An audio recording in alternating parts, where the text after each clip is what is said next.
You know, following my FNAF movie vlog, I really did intend to make more videos. Specifically, videos that weren't Five Nights at Freddy's related. But just like all those Lego sets I'd get for Christmas, my motivation quickly waned and all progress soon stopped. It also didn't help that a few weeks after my vlog, one of my friends got me into a new franchise that I really ended up enjoying.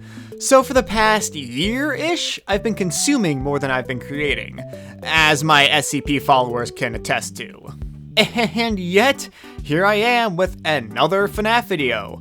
I guess this is the only thing that'll push me past my motivation block. Goes to show just how viscerally passionate I am about this series. Though, to be honest, this video is being made more so out of obligation to preemptively address a certain rant I posted 13 months ago. But why am I bringing up a year-old rant where I yell into a mic about how Vanny's potential was wasted? Well, because I was wrong. Kinda.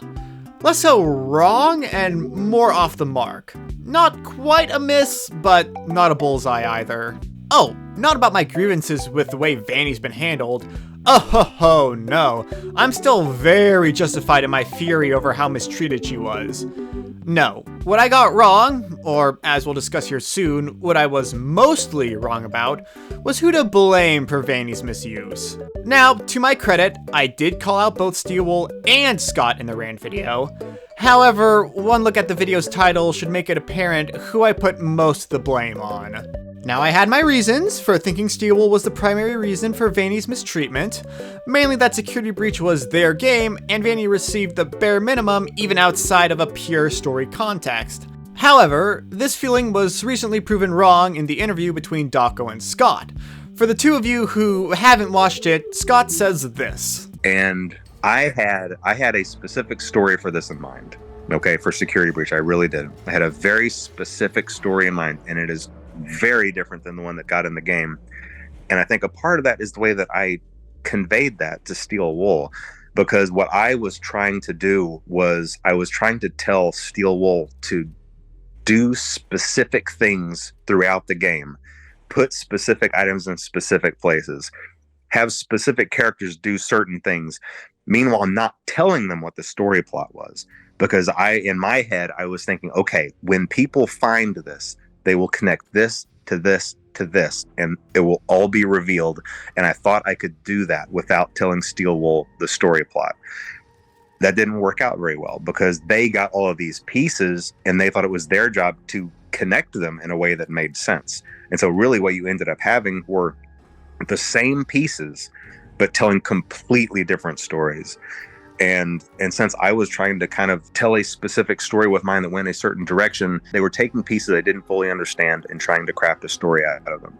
And again, I don't blame them for that. I blame myself for that, because I guess what I should have done is just said, hey, here's the story. Here's why these pieces are here. Here's how they're supposed to connect. Well, there you have it, straight from the creator's mouth. Scott never told Steelwool what the story of Security Breach was, thus causing confusion during development and leading to an incoherent story. Security Breach's mess of a story, and by extension Vanny's lack of screen time, is all Scott's fault, and Steelwool are completely innocent, meaning my video primarily blaming Steelwool is all wrong. Except not entirely. Okay, so before I get into why I'm still a little skeptical about this situation, I should probably start off by saying that I do yield to the fact that Scott was the bigger reason why Vanny and Security Breach's stories were so bad. I mean, Scott admits as much in the video. There's not much I can refute when Scott himself says that he was the reason why Security Breach's story was such a mess. However, I do think Scott's putting too much of the blame on himself. I mean, I understand why he did this. Going on to an interview and blaming Steelwool, even partially and subtly, would undoubtedly cause some bad blood between them, something Scott clearly doesn't want. Plus, despite what some attention-hungry individuals may say, Scott is a pretty humble dude, and is probably one of those guys that takes full responsibility, despite that responsibility being shared. So again, I don't think Scott's innocent or even only a little bit to blame. No, I fully believe that Scott is the primary reason why Vanny was mistreated and why Security Breach was such a mess. And in that sense, my rant video was wrong. But I also don't think Steelwool is totally exempt either. But why? Well, despite this looking like a nice cut and dry case, there are a few pieces to this puzzle that don't quite fit for me. Now, before you accuse me of anything, I'm not theorizing about conspiracies or anything here. I just noticed a few things that made me a little curious and think that Steelwool, while certainly not this malice company that went behind Scott's back, may not be 100% innocent like Scott tried claiming. First is this right here.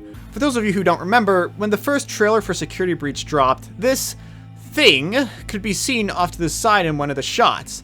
At the time, people theorized it was Springtrap or some variant of him. However, when Security Breach dropped and nothing was found over in that corner, people assumed it was just a weird reflection or texture that appeared in the trailer. However, in the recent Scott interview, we learned this. When it comes to Burntrap, originally, Burntrap was never supposed to move. He was supposed to just be something you saw in the corners, or like if you were walking past machinery, you might be able to peek in between two things and see him in the corner or propped up against a wall, almost like a some kind of decaying movie prop, and you never fully understood what his purpose was. And he had a very specific purpose, and I'm not going to say what that purpose was, but realistically, he never moved. With this newfound knowledge, people were quick to go back to the trailer and reevaluate this little detail. While it still has yet to be confirmed by Scott or Steelwool, many believe this actually was Burntrap doing his best G-Man impression. But this also raises the question of why was it cut? Because again, Burntrap does not appear here in the game. If this is Burntrap and not just a weird texture, then he was purposely removed from the final release. After all, this is what Scott envisioned. This is what Scott wanted Burntrap to be in Security Breach. It's not just that Steelwool never put him in the game, it's that they did and then cut him out despite that's what Scott wanted. Why? Now, if you think I'm about to accuse Steelwool of not liking Scott's vision and maliciously going against his wishes, you're wrong. I don't think Steelwool did anything like just put Burntrap around the Pizzaplex to look like they were following Scott's notes, only to remove him at the last minute when they made their own story behind Scott's back. And anyone who does think that needs to log off Twitter because they are way too unhinged for the internet. No, I'm merely calling this out because I find it interesting. Who's to blame for Burntrap being taken out despite it being Scott's initial wishes to keep him in? Who knows?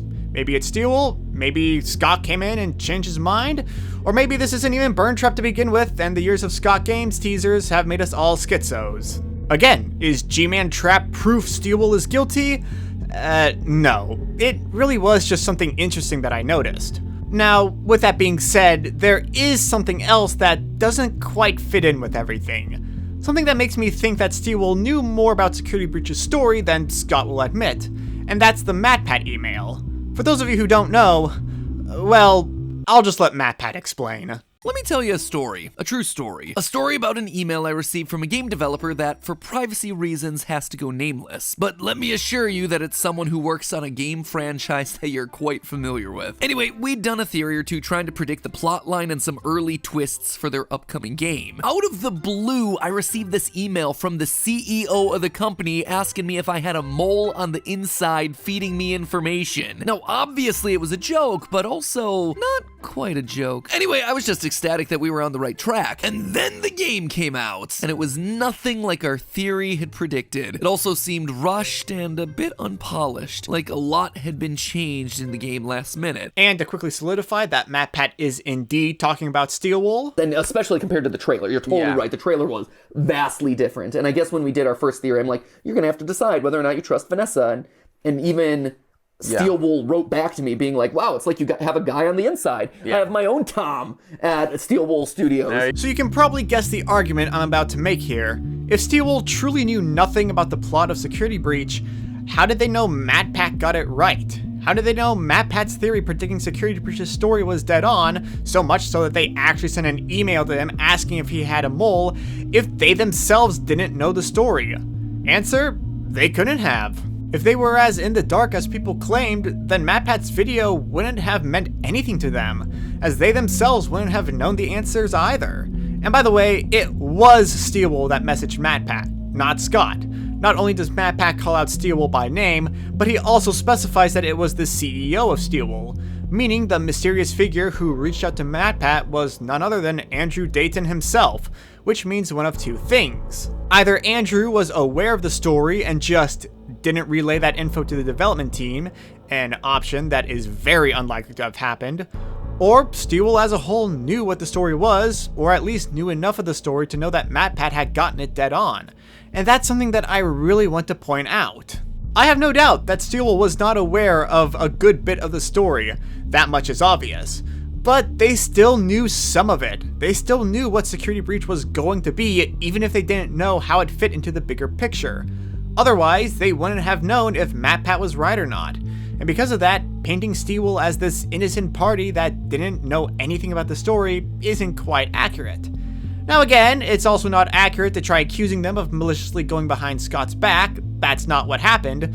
But this detail about the email keeps me from believing they well and truly knew absolutely nothing about the game's story. But okay, let's say for the sake of argument that they didn't know Security Breach's story. Let's say the MatPat email is totally irrelevant, and Scott just gave Steelwool a bunch of notes about the lore without sharing any of the story. This still leaves me with one big question. Did Steelwool just not tell Scott what they were planning? Look, I'm not exactly well versed in game design, but usually people tend to plan out at least the framework of the game well before development ever starts. So in those first few Steelwool meetings where they brainstormed what to do for a finale, did they not relay their ideas to Scott for approval? Because if they had, Scott would have seen their idea of Burntrap, seen it was a direct contradiction to the story he wanted to tell, and would have shot it down long before the first lines of code were ever written. Which again raises the question, did Scott even know what Steelwool were doing? Well, we actually have a bit of evidence to prove that no, Scott was not aware of what Steelwool were doing. When Security Breach was first delayed back in 2020, Scott made a Reddit post saying this. So, it's like I wanted to bake this cake, right? And Steelwool was like, hey, we can bake that cake. And I was like, it needs to be baked by Christmas. And they were like, we can bake it by Christmas. But then I checked the oven, like, last month and said, hey Steelwool, this cake is like 3 times bigger than it was supposed to be. And they were like, yeah, it's gonna be great. And I was like, yeah, but it's not gonna be baked by Christmas. It's still all gooey in the middle. Now, cake allegories and a painfully casual demeanor aside, reading into this does shed some light on the situation between Scott and Steelwool. Particularly the part about checking on the oven last month and being surprised at how big the cake had gotten. It's pretty clear that Scott told Steelwool to make Security Breach, he walked away for a time, came back right before launch day, and realized Security Breach was far larger than it was supposed to be. However, what's important here is what it implies between Scott and Steelwool's relationship. Or perhaps I should say, the lack of a relationship. Because here's the thing, if this cake allegory is to be taken at face value, then Scott really didn't communicate with Steelwool at all during its development. If he was surprised by the size of Security Breach 2 months before it was supposed to release, then he really did just give Steelwool some notes and never spoke with them until its release was right around the corner. And you may be thinking that this is a knock on Scott, which it is. Again, as I said at the start of the video, Scott is the primary reason for Security Breach's story and Vanny's misuse. But here's the thing about communication, it's two-way. Yes, Scott didn't keep an eye on Steelwool, resulting in them contradicting Scott's story and making the game far larger than they could handle.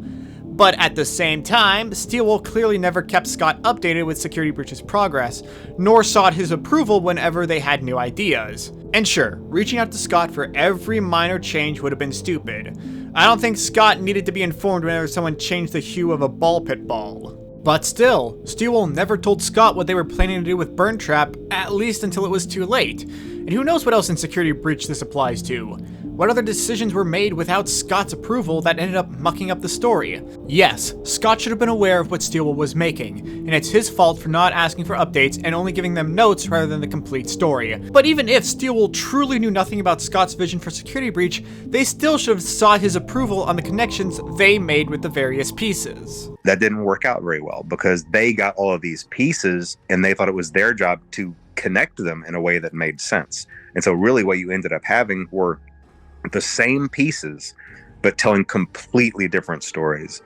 And since I was trying to kind of tell a specific story with mine that went a certain direction, they were taking pieces I didn't fully understand and trying to craft a story out of them. Alright, let's put a conclusion on this short semi-rant video. Firstly, the whole reason I'm making this video in the first place is to address something that was, more or less, proven wrong in my first rant video. In it, I stuck a whole lot of the blame on Steelwool for various reasons.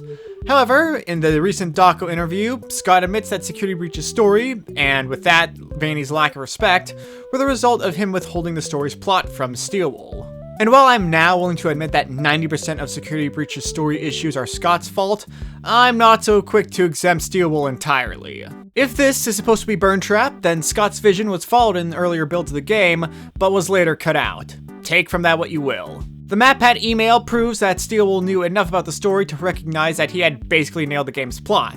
Not to say Steelwool knew everything about Security Breach's story, but they certainly knew more than nothing. But even if they did know nothing, they still should have reached out to Scott for approval of the story they wrote themselves. Preferably, Scott should have been there as an overseer since day one, or at the very least have gotten summaries of the development meetings that I know happened. And both Scott and Steelwool are to blame for that. So before you come after me saying that I'm needlessly hating Steelwool for something they didn't do, know that I now hold Scott far more responsible for Vanny's mistreatment. However, Steelwool still could have done better and should at least accept some of the blame. And that's all I have to say for this video. Happy 10th birthday, Five Nights at Freddy's. Hopefully in the future I'll get the motivation to make something that isn't FNAF, or, make something at all. But until that day comes, I'll be seeing you guys around. Bye everyone.